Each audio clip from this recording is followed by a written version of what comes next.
नमस्कार। हमारे यहाँ जो आचार्य पतंजलि हैं, ऋषि पतंजलि हैं, इन्होंने एक योग दर्शन लिखा। और आज समाज में जो योग का स्वरूप है वो आप सब जानते हैं, किस तरह कितना विश्वविख्यात है और कितना ही अनिवार्य है। आजकल सभी लोग उस योग के विषय को समझना चाहते हैं और समझ रहे हैं।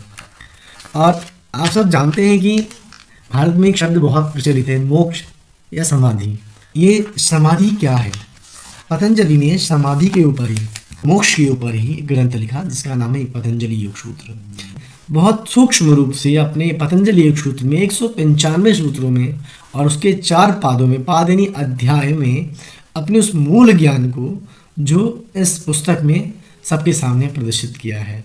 भगवान शिव से जिस विद्या को उन्होंने ग्रहण किया और शिव के द्वारा नाथ परंपराओं ने ग्रहण किया, उस नाथ परंपरा के द्वारा कई सारे अलग अलग योग निकले। उसमें से हमारा पतंजलि योग सूत्र भी। पतंजलि अन्य ग्रंथों के भी आचार्य हैं, उन्होंने व्याकरण विभाग से लिखा और अन्य अन्य ग्रंथ की भी रचना की है।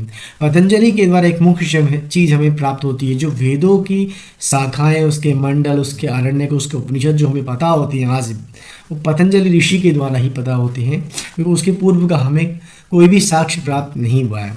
तो पतंजलि सबसे पहले बात करते हैं समाधि की। पहला बात समाधि पाद है।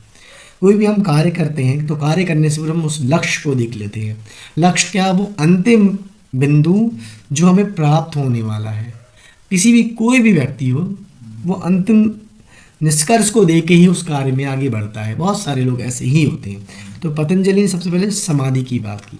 समाधि क्या? कई लोग मोक्ष कहते हैं, निर्वाण कहते हैं, अपवर्ग कहते हैं, कैवल्य कहते हैं, अन्य अन्य नाम जानते हैं, लेकिन